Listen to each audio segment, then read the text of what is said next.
Hello, everyone. Welcome to our Arthonomic series, where we shall discuss various issues and concepts related to the field of economy. And today's topic of discussion is RBI's 50,000 crore boost to mutual funds.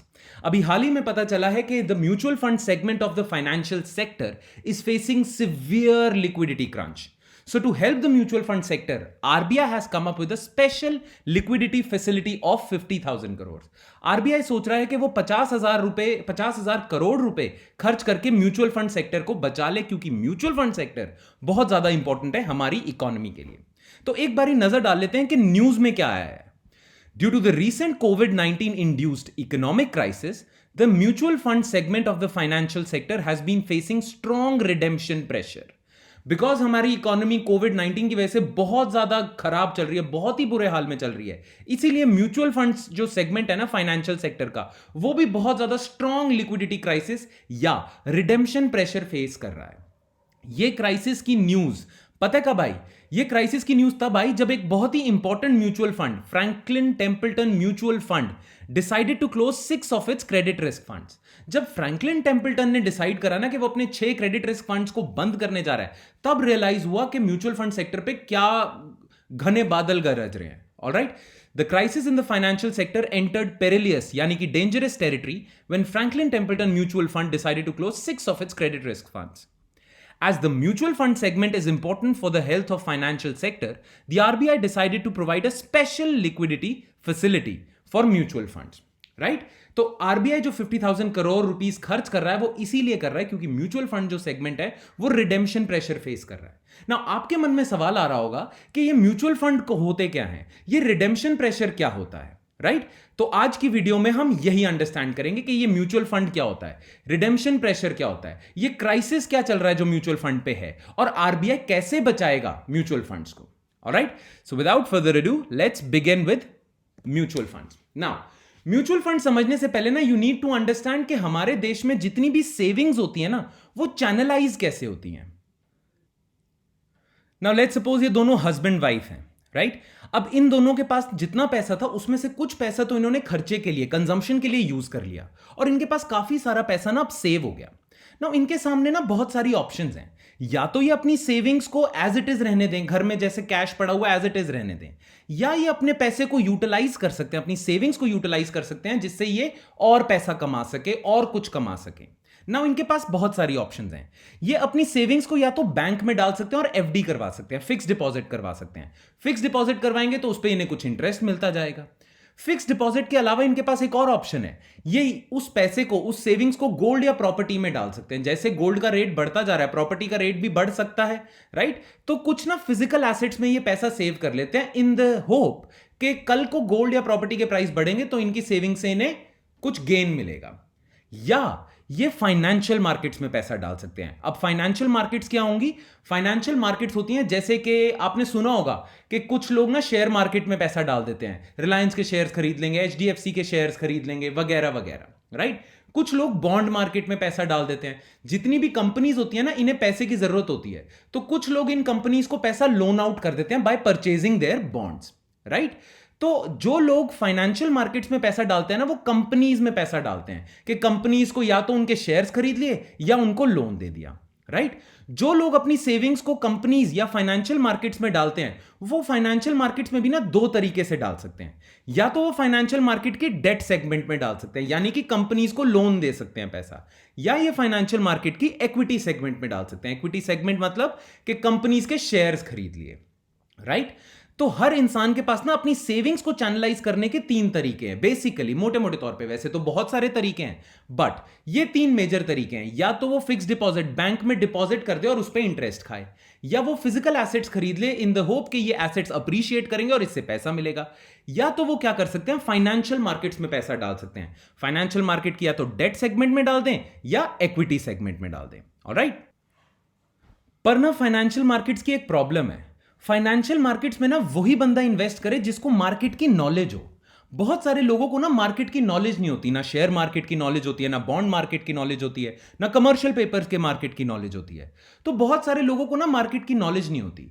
तो जिन लोगों को market की knowledge होती है वो तो financial markets में invest कर देते हैं, अपनी सेविंग्स डाल देते हैं। जिन लोगों को मार्केट की नॉलेज नहीं है ना, वो फाइनेंशियल मार्केट्स का रूट नहीं इख्तियार करते। वो कहते हैं कि हम कहीं और ही डाल देते हैं, एफडी करा लेते हैं, गोल्ड प्रॉपर्टी में डाल देते हैं, राइट। नाउ ऐसे लोगों को हेल्प करने के लिए जिनको फाइनेंशियल मार्केट्स की नॉलेज नहीं है, येट वो फाइनेंशियल मार्केट में इन्वेस्ट करना चाहते हैं क्योंकि उन्हें किसी ने बता दिया कि फाइनेंशियल मार्केट में पैसा बहुत कमा सकते हैं, तो उन लोगों को हेल्प करने के लिए आते हैं mutual funds. Mutual funds to the rescue. अब म्यूचुअल फंड्स क्या करेंगे? लेट्स सपोज यही दोनों हस्बैंड वाइफ ना अपनी सेविंग्स एक म्यूचुअल फंड को दे देते हैं। एक इंसान है जो क्लेम करता है कि मुझे ना मार्केट की पूरी नॉलेज है, तो वो इन दोनों को बोलता है कि आप अपनी सेविंग्स मुझे दे दो, मैं आपके बिहाफ पे पैसा इन्वेस्ट कर दूंगा मार्केट में, राइट। तो मैं आपके बिहाफ पे पैसा या तो इन्वेस्ट कर दूंगा डेट मार्केट में, या मैं आपके बिहाफ पे पैसा इन्वेस्ट कर दूंगा इक्विटी मार्केट में, राइट। तो म्यूचुअल फंड मैनेजर क्या करता है? म्यूचुअल फंड कहता है कि आप अपनी सेविंग्स मुझे दे दो, मैं आपके बिहाफ पे फाइनेंशियल मार्केट में पैसा डाल दूंगा, वो चाहे डेट हो, वो चाहे इक्विटी हो। पैसा मैं अपनी नॉलेज के हिसाब से डालूंगा क्योंकि मुझे नॉलेज है अच्छी खासी। जितना गेन आएगा इस मार्केट में पैसा इन्वेस्ट करने से, उतना गेन मैं वापस आपको डिस्ट्रीब्यूट कर दूंगा, राइट। बस मैं अपनी एक थोड़ी सी फीस रख लूंगा। तो म्यूचुअल फंड मैनेजर क्या कहता है? इन दोनों को कहता है कि आप सेविंग्स अपनी मुझे दे दो, मैं आपके बिहाफ पे फाइनेंशियल मार्केट में पैसा डाल दूंगा, उस पैसे से जितना गेन होता है मैं आपको डिस्ट्रीब्यूट कर दूंगा, बस उसमें से अपनी थोड़ी एक फीस, म्यूचुअल फंड फीस काट लूंगा। ऑलराइट। तो म्यूचुअल फंड की वजह से क्या हो गया? म्यूचुअल फंड की वजह से इन दोनों ने एक तरह से पैसा अपना फाइनेंशियल मार्केट में डाल दिया। इनके पास ऑप्शन पहले नहीं थी ना, ये पहले बेचारे एफडी की तरफ जा रहे थे, गोल्ड या प्रॉपर्टी की तरफ जा रहे थे, फाइनेंशियल मार्केट में पैसा डालने से डर रहे थे। बट म्यूचुअल फंड ने आपको कैसे हेल्प करी? म्यूचुअल फंड ने आपको कहा कि आपका भी पैसा फाइनेंशियल मार्केट में जा सकता है, नॉलेज मुझे है, आप मेरी नॉलेज को यूज करो, उसके बदले कुछ मुझे फीस दे देना और फाइनेंशियल मार्केट में पैसा डाल दो, राइट। तो बस इतना सा ही है म्यूचुअल फंड का काम। जनरली म्यूचुअल फंड के बारे में जब भी हम न्यूज में सुनते हैं ना, जैसे आपने ये लाइन बहुत सुनी होगी, mutual funds are subject to market risk, please read the offer document carefully before investing, है ना। और ये 10 टाइम्स की स्पीड पे सुना होगा। तो म्यूचुअल फंड सुनते हैं, फाइनेंशियल मार्केट सुनते हैं, तो हमारे दिमाग में ना बड़ी कॉम्प्लिकेटेड सी पिक्चर बन जाती है। एक्चुअली सिंपल टर्म्स में देखें ना तो म्यूचुअल फंड्स बस यही कर रहे हैं। ऑलराइट, ना हमें म्यूचुअल फंड तो समझ आ गया। अब हम देखते हैं कि म्यूचुअल फंड सेक्टर जो है ये स्ट्रेस में क्यों है। ये कोविड-19 की वजह से म्यूचुअल फंड सेगमेंट को इतनी प्रॉब्लम क्यों हो रही है। ऑलराइट, और इंफॉर्मेशन के लिए मैं आपको पहले ही बता दूं कि जो म्यूचुअल फंड सेगमेंट में स्ट्रेस चल रहा है ना, प्रॉब्लम चल रही है, वो डेट सेगमेंट में चल रही है। म्यूचुअल फंड्स जो इक्विटी में पैसा डालते हैं ना, उनको इतनी प्रॉब्लम नहीं आ रही अभी, जितना म्यूचुअल फंड्स वो जो डेट मार्केट में, फाइनेंशियल मार्केट डेट वाली में पैसा डाल रहे हैं। ऑलराइट, अब हम समझते हैं कि प्रॉब्लम क्या आई है। What's the problem? Now let's suppose एक म्यूचुअल फंड है, राइट। अब इसमें बहुत सारे लोगों ने पैसा अपना डाला हुआ है, तो इस म्यूचुअल फंड ने क्या करा है, इन सारे लोगों का पैसा पूल करा है और बोला है कि आपके बिहाफ पे मैं इसे फाइनेंशियल मार्केट में लगा दूंगा। नाउ इन सारे लोगों की जो सेविंग्स इस म्यूचुअल फंड में इकट्ठी हो गई है ना, अब ये म्यूचुअल फंड क्या करता है, कंपनी 1 को उसमें से कुछ लोन दे देता है, कुछ लोन ये दे देता है कंपनी 2 को, और कुछ लोन दे देता है कंपनी 3 को। ठीक है, तो ये सारा पैसा जो इकट्ठा हुआ है ना, ये म्यूचुअल फंड्स ने ना लोन देने में, डेट देने में लगा दिया कंपनी 1, 2, 3 को। ऑलराइट, अच्छा, ये जो म्यूचुअल फंड कंपनी 1, 2, 3 को लोन दे रहा है ना, ये पता कैसे दे रहा है? By purchasing their commercial papers या बॉन्ड्स वगैरह। ठीक है, नाउ कमर्शियल पेपर्स क्या होते हैं, बॉन्ड क्या होते हैं, सर्टिफिकेट ऑफ डिपॉजिट क्या होते हैं, वो हम नेक्स्ट वीडियो में कभी देखेंगे। अभी बस मोटे मोटे तौर पे आप ये समझो कि म्यूचुअल फंड इन लोगों का पैसा इकट्ठा करके इन तीनों कंपनीज को डेट दे रहा है। और म्यूचुअल फंड का की होप क्या है, इन सारे लोगों की होप क्या है कि इन कंपनीज को जो ये पैसा गया है ना, ये जो डेट दिया है, ये कंपनीज ना कुछ इंटरेस्ट पे करेंगी उस पे, राइट। तो वो जो इंटरेस्ट आएगा ये म्यूचुअल फंड के पास आ जाएगा।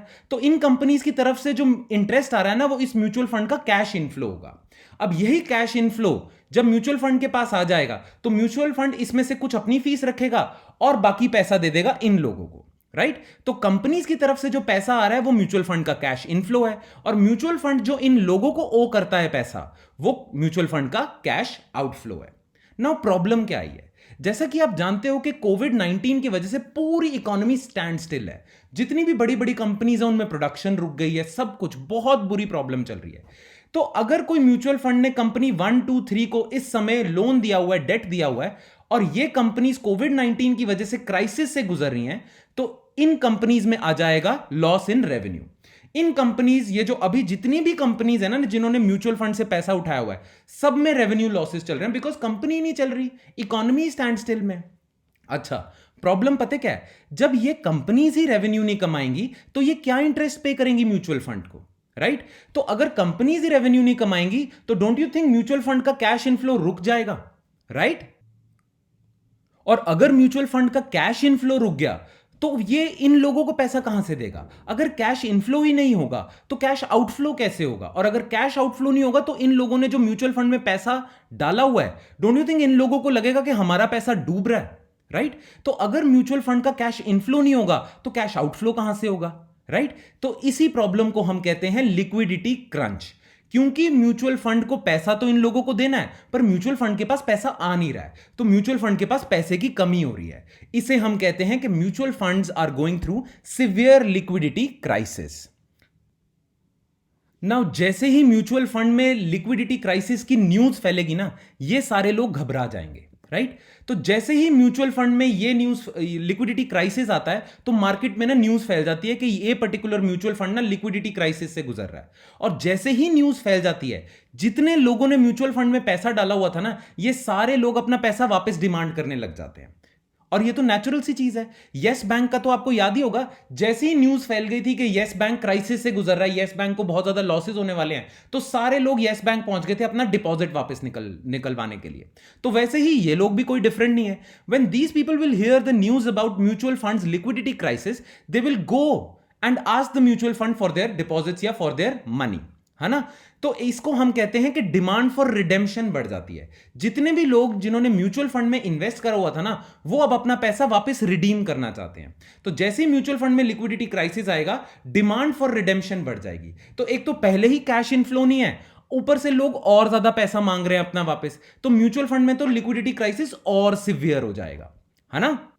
ना अगर म्यूचुअल फंड को लगता है कि उसको जो ये लिक्विडिटी क्राइसिस फेस करना पड़ रहा है ये टेम्पररी है, अभी थोड़े टाइम के लिए है, थोड़े टाइम बाद अपने आप कंपनीज जो थी ना, ये सारी कंपनीज प्रॉफिटेबल हो जाएंगी, कैश इनफ्लो वापस आ जाएगा और हम इनको वापस दे देंगे। तो अगर म्यूचुअल फंड्स को लगता है कि ये जो लिक्विडिटी क्राइसिस है ये टेम्पररी है, तो म्यूचुअल फंड उस टाइम पे पता क्या करेंगे? मार्केट से ना लोन उठा लेंगे और उस लोन से इन लोगों को पैसा पे ऑफ कर देंगे जो डिमांड कर रहे हैं अपना पैसा वापस। क्योंकि म्यूचुअल फंड को लगता है कि आज हम लोन ले लेंगे, इनका पैसा पे ऑफ कर देंगे, कल को जब क्राइसिस ठीक हो जाएगा, कल को जब ये कंपनीज प्रॉफिटेबल हो जाएंगी, तो इन्हीं कंपनीज से मैं जब पैसा लेके ये लोन चुका दूंगा।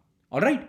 बट अगर मार्केट में ये फैला हुआ है कि क्राइसिस बहुत लंबा जाने वाला है, ये छोटा क्राइसिस नहीं है, ये लंबा क्राइसिस जाने वाला है, तो कोई भी ना इस म्यूचुअल फंड को लोन देने को रेडी नहीं होता, या अगर रेडी हो भी जाता है तो बहुत ज्यादा हाई इंटरेस्ट पे लोन देने को रेडी होता है।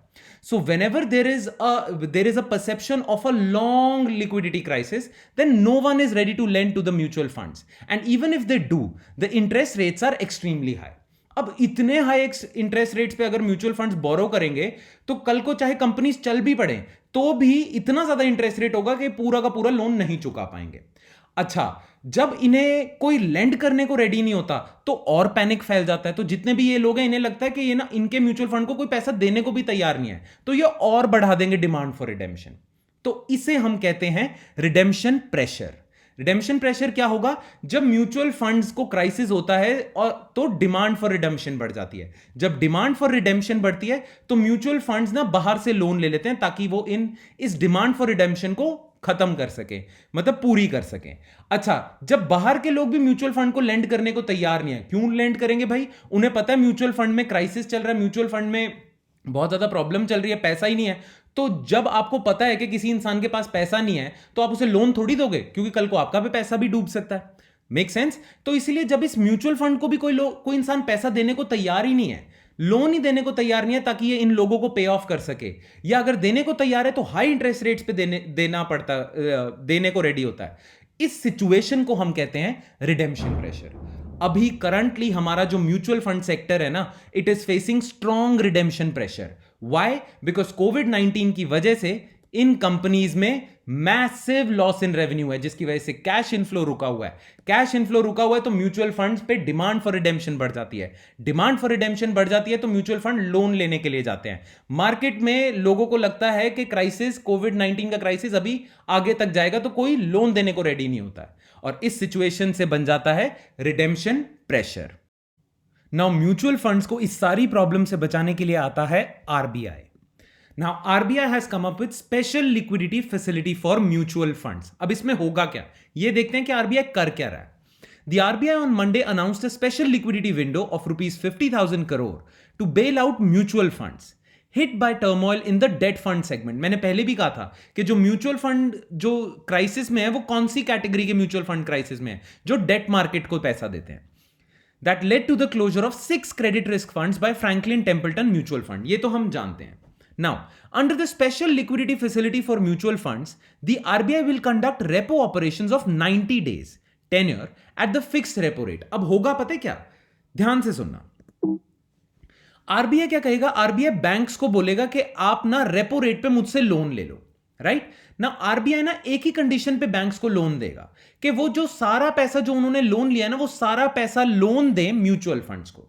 तो आरबीआई क्या कह रहा है, आरबीआई 90 डेज का लोन दे रहा है बैंक्स को विद द कंडीशन कि वो जो पैसा लोन पे ले रहे हैं ना, रेपो के थ्रू जो बैंक्स पैसा ले रहे हैं, वो सारा का सारा पैसा लोन आउट करे बैंक्स टू म्यूचुअल फंड्स।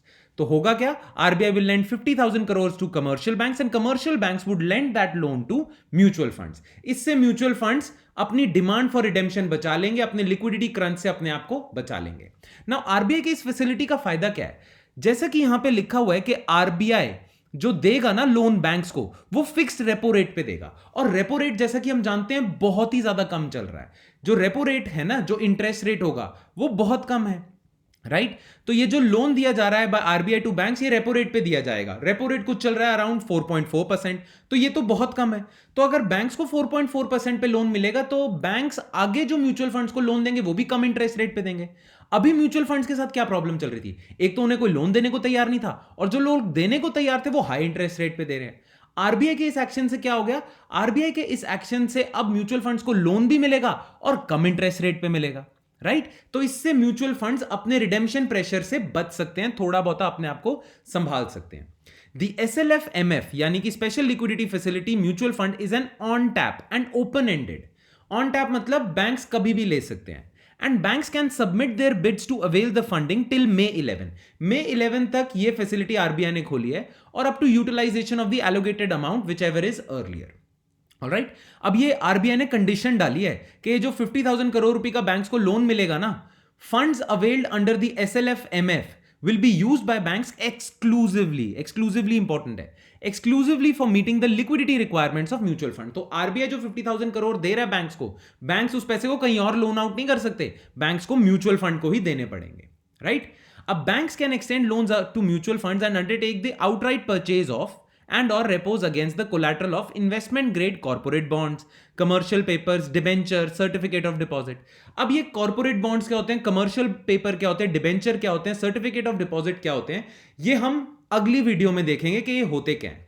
अभी के लिए, इस वीडियो के लिए आप बस ये समझ लो कि ये जो सारी चीजें लिखी हुई है ना, कमर्शियल पेपर, डिबेंचर वगैरह, ये डेट इंस्ट्रूमेंट्स हैं। ये वो तरीका है जिसके थ्रू म्यूचुअल फंड लोन लेते हैं, ठीक है। तो ये all of these commercial paper, corporate bonds, these are debt instruments through which mutual funds avail loan.